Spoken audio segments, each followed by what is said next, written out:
What if the most infamous man in history wasn't the man found dead in Berlin in 1945? What if someone else, someone who looked exactly like Adolf Hitler, died in his place?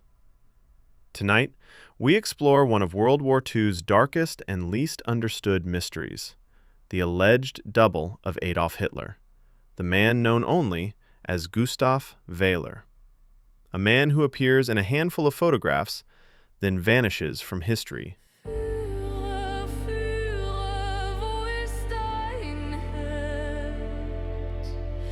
Führer, Führer, nur Schmerz.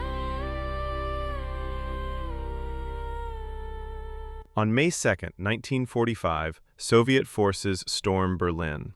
The city is collapsing. The Third Reich is in its final hours.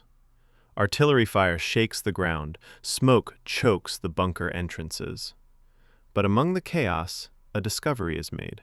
One so shocking that the Soviets immediately seal the area. A corpse is found outside the Führer bunker, and it looks exactly like Adolf Hitler. Same mustache, same hairstyle, same bone structure, but the Soviets quickly issue a baffling statement. This is not Adolf Hitler. Why? Because something about the body is wrong. Too intact. No visible gunshot wound like witnesses had described. No sign of the burns supposedly caused by gasoline. And the teeth, the one part Hitler was known for obsessively, did not match Soviet dental descriptions. If this wasn't Hitler, who was he? And why was he lying outside the Führer bunker, dressed in Hitler's clothes? To understand this mystery, we need to go back, before Berlin fell, before Hitler retreated into his bunker, to a lesser-known division of the Third Reich, the Doppelganger program. High-ranking Nazi officials commonly used doubles. Himmler had at least two. Goering and Goebbels had stand-ins for public events. Even Eva Braun allegedly reported seeing people who resembled the Führer being escorted through the Reich chancellery. The idea wasn't absurd, it was standard practice. But Hitler needed something more. With assassination attempts increasing, from bomb plots to rogue officers, a perfect double was a strategic necessity. A decoy could attend parades, appear at public windows, be driven in exposed cars, and absorb danger that Hitler refused to face.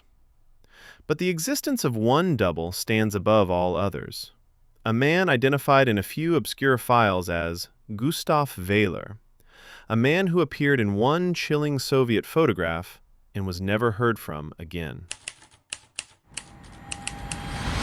As Berlin collapsed, Hitler became increasingly paranoid. He distrusted everyone, even those closest to him. Yet several eyewitnesses reported a strange pattern in the bunker during the final days. There were moments when Hitler seemed different. Some described him as physically altered, thinner, paler, more stooped. Others said he appeared suddenly energetic after days of depression.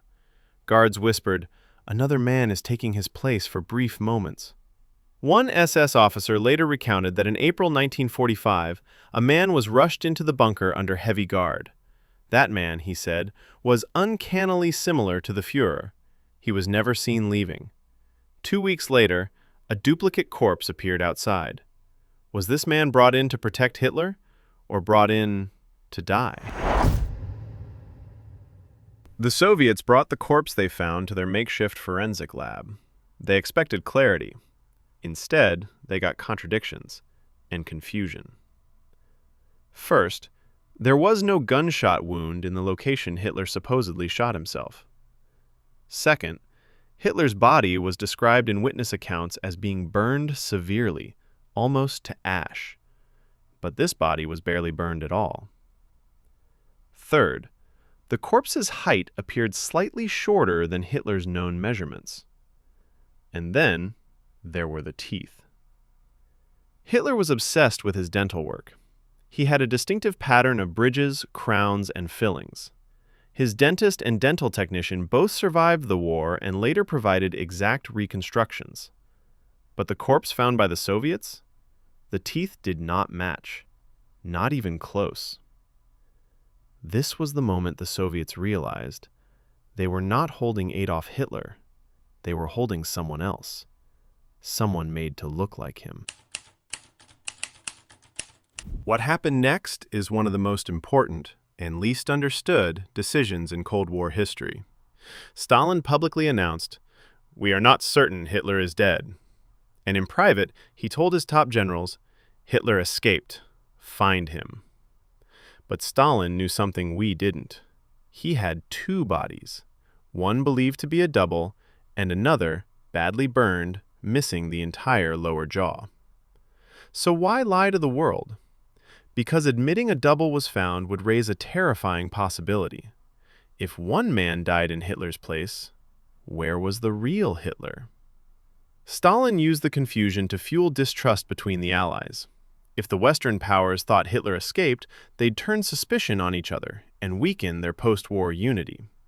This single deception helped ignite the Cold War. But behind the scenes, Soviet officers were asking a far stranger question. Who was the man who died instead of Hitler, and why was he sacrificed? So who was the man in the photograph? The one whose face mirrors Hitler's, yet whose identity is lost to history? Was he a double trained for deception? A prisoner forced into an impossible role? A volunteer fanatic who believed he was serving the Reich? Or simply an ordinary man chosen because he had the misfortune of resembling Adolf Hitler? What we know is this: a double existed, a double died, and that death shaped the world's understanding of Berlin's final days. Whether Hitler escaped or died in the bunker, one fact remains. The presence of a double means the truth of April 1945 is more complicated than we were ever told. The mystery continues, the debate continues, and the identity of the man who took Hitler's place may never be known.